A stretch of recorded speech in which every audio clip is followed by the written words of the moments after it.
Hello students. तो हमने इससे पहले बीपीटी थ्योरम की थी। आज हम करने जा रहे हैं बीपीटी थ्योरम का converse of basic proportionality theorem. BPT theorem की तरह आपको इस थ्योरम का भी स्टेटमेंट लर्न करनी है, क्योंकि इसमें भी नाम के साथ आ सकता है और इसे भी कन्वर्स ऑफ थेल्स थ्योरम के नाम से भी दिया जा सकता है। ओके, ठीक है, तो स्टार्ट करते हैं। If a line divide any two sides of a triangle in same ratio, यानी हमें क्या दे रखा है कि एक लाइन जो है अगर किसी ट्राइंगल की दो साइड को सेम रेशियो में डिवाइड कर रही है, दो साइड को सेम रेशियो में डिवाइड कर रही है, तो डेफिनेटली वो उन दोनों साइड को कट करती हुई जाएगी, तभी रेशियो में डिवाइड करेगी। तो हमने जहाँ पे ये इंटरसेक्ट कर रही है वो हमने नाम DE दे दिया है। तो सेम रेशियो में डिवाइड कर रही है, यानी कि ये क्या आ जाएगा, AD upon DB equal to AE upon EC। मतलब क्लियर है। जो चीज उस क्वेश्चन में बीपीटी थ्योरम में हमारे ट्रू प्रूफ था वो यहाँ पे हमें गिवन है। Okay, clear. अब same ratio then the line parallel to third side. तो जो लाइन डिवाइड कर रही है, जो लाइन, यानी कि हम किसकी बात कर रहे हैं, इस लाइन की बात कर रहे हैं, ठीक है। जो लाइन डिवाइड कर रही है दोनों साइड को, वो लाइन तीसरी लाइन के, क्योंकि इन दोनों को तो डिवाइड कर रही है तो इन दोनों पे तो नहीं होगी, तीसरी लाइन के पैरेलल है, ये हमें प्रूफ करना है। तो यानी कि जो हमें बीपीटी थ्योरम में गिवन था वो यहाँ पे आपको प्रूव करना है। क्लियर? ओके, ठीक है। तो बीपीटी की तरह यहाँ पे भी हमें कंस्ट्रक्शन करना है। क्या कंस्ट्रक्शन करेंगे हम? यहाँ पे क्या है कि कुछ चीजें ऐसी होती है कि हम जो प्रूव करना है उसका उल्टा लेके अपने आप को ही गलत प्रूव कर देते हैं और इस ढंग से हम उन्हें प्रूव करते हैं, ठीक है। तो यहाँ पे हम क्या करेंगे, हम ये मान लेंगे कि DE BC के पैरेलल नहीं है। जो हमें प्रूव करना उसका उल्टा हमने मान लिया कि उसके पैरेलल नहीं है। तो अगर वो उसके पैरेलल नहीं है तो पूरे मतलब हर लाइन के पैरेलल कुछ ना कुछ तो होता है, तो इसके पैरेलल कोई तो लाइन होगी। तो हम वो लाइन मान लेते हैं कि जो ये जा रही है DF लाइन, वो BC के पैरेलल है। तो हम यहाँ पे क्या लेंगे, draw a line through DF which intersect AC at F and DF जो है वो पैरेलल है BC के, सच दैट, ठीक है, कि हमने एक लाइन ड्रॉ की है जो D से जा रही है एंड जो कि इंटरसेक्ट कर रही है AC को F पे कट कर रही है, और इस ढंग से ड्रॉ की है कि जो DF है वो पैरेलल आ जाए BC के। Okay, clear, construction clear. चले सॉल्यूशन पे। तो अब हम सॉल्यूशन में करने क्या वाले हैं, हम एक्चुअली क्या करेंगे कि हम ऐसा कुछ कर देंगे कि ये प्रूफ हो जाएगा E और F दोनों कौन साइड है, यानी कि दोनों सेम पॉइंट है। हम इस तरह से जाके हम लास्ट में जाके ये प्रूफ कर देंगे E और F जो है। इससे पहले हमें कंस्ट्रक्शन में ये भी मानना है, let DE is not parallel to BC, ठीक है। तो जब E और F दोनों सेम पॉइंट आ जाएंगे तो हम क्या कहेंगे कि हमारी असम्पशन गलत है। अगर DF पैरेलल है BC के तो E और F सेम पॉइंट है, तो इसका मतलब DE भी क्या हो जाएगा, पैरेलल हो जाएगा BC के। इस ढंग से करेंगे। तो स्टार्ट करते हैं। हमें क्या है, जो DF है वो पैरेलल है इन ट्राइंगल ABC, DF जो है वो पैरेलल है BC के, ठीक है। ये हमें कंस्ट्रक्शन में दे रखा है। Okay, clear. अब अगर ये इसके पैरेलल है, then by basic proportionality theorem.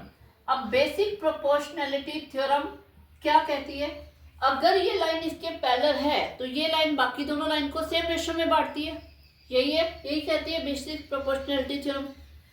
तो यहां से हमारे पास क्या आ जाएगा, AD upon DB equal to AF upon FC, ये आ जाएगा।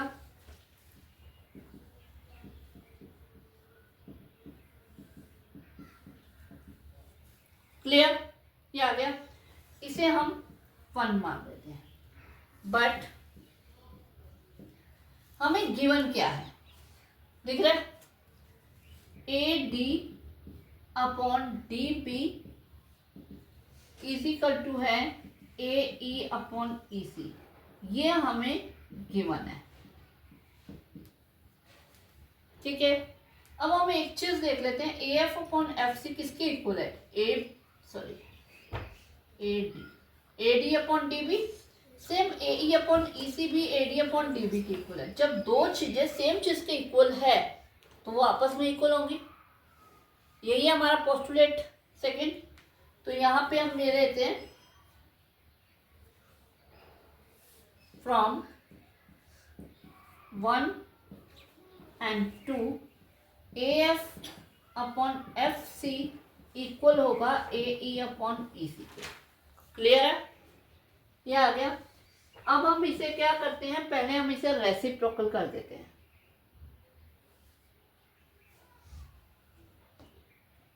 चलो रेसिप्रोकल नहीं, हम इसमें क्या करेंगे, adding 1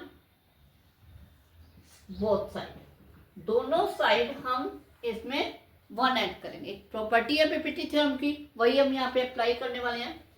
AF upon FC plus 1 same AE upon EC plus 1, तो AF plus FC upon FC, AE plus EC upon EC। अब देखो AF प्लस FC क्या बना, AC बन गया। इसी तरह AE प्लस EC क्या बन गया, AC बन गया। अब AC से AC हम कट कर सकते हैं, सेम चीज है, तो ये दोनों तो आपस में कट जाएंगे। तो हमारे पास 1 upon FC is equal to 1 upon EC आ जाएगा। हम इसका रेसिप्रोकल कर देते हैं। रेसिप्रोकल करेंगे तो हमारे पास FC upon 1 is equal to EC upon 1 आ जाएगा। क्लियर है। अब हम क्या करते हैं, इस EC को उठा के इधर ले आते हैं। FC हमें पता है कोई चीज अगर राइट से लेफ्ट में आएगी तो वो अपना साइन चेंज करेगी, वो प्लस के इधर आके माइनस का हो जाएगा, तो ये आ जाएगा माइनस EC। अब उधर क्या बचा, कुछ भी नहीं, तो क्या आ जाएगा 0। क्लियर। अब देखो FC माइनस EC क्या है, FC माइनस EC, तो आपके पास क्या बच गया, ये बच गया, FE बच गया, तो ये आ जाएगा FE इज इक्वल टू 0। अब FE यानी कि एक लाइन है, 2 पॉइंट का डिस्टेंस है, distance between F and E is 0। अब अगर 2 पॉइंट के बीच में जो डिफरेंस है वो 0 हो तो इसका मतलब क्या होगा, कभी 2 पॉइंट के बीच में डिस्टेंस 0 हो सकता है, चाहे मिलीमीटर का डिस्टेंस हो, डिस्टेंस तो होगा, 0.0001 मिलीमीटर हो डिस्टेंस होगा अगर कोई भी 2 पॉइंट है तो अगर 2 पॉइंट के बीच में डिस्टेंस है ही नहीं तो ये कब पॉसिबल है, जब वो दोनों पॉइंट सेम पॉइंट हो, कौन साइड हो, but this is only possible when E and F are coincide. Okay, E and F R कौन साइड, ठीक है, ई एंड एफ आर कौन साइड है, तो हमने कंस्ट्रक्शन में क्या लिया था, by construction D F parallel है बी सी। अब एफ की जगह हम ले लेते हैं ई, तो डी ई जो पैरेलल होगा वो क्या हो जाएगा, बी सी। क्लियर हुआ, यही हमें प्रूव करना था। हमने क्या किया, हमने यहाँ पे कंस्ट्रक्शन में जो हमें प्रूव करना था डी ई पैरेलल है बी सी के, उसकी जगह पे हमने अलग पॉइंट ले लिया एफ, ठीक है, उसे हमने उसके पैरेलल मान लिया। फिर हमने दोनों के ऊपर बीपीटी लगा दी, पैरेलल लाइन थी बीपीटी लगा दी, और ये हमें गिवन था, इससे ये दोनों चीज़ें इक्वल आ गई। अब इनको +1 करके हमने इस तरह से बना लिया जहाँ पे AC AC कट गया और FC और EC इक्वल आ गया। तो उसको हम इधर ले जाके हमने E और F के बीच में डिस्टेंस जो है 0 प्रूव कर दिया। अब दो पॉइंट के बीच में डिस्टेंस 0 कब होता है, जब वो दोनों कौन साइड हो। तो ये E और F दोनों कौन साइड आ गए, कौन साइड आ गए, तो मतलब हम F की जगह E यूज़ कर सकते हैं। तो हमने कंस्ट्रक्शन में माना था कि डी एफ जो है वो पैरेलल है BC के, तो उससे क्या हो जाएगा, उससे हो जाएगा कि डी एफ पैरेलल BC के माना था, उससे DE पैरेलल BC हो जाएगा, जो कि हमें प्रूव करना था। Okay, hence proved.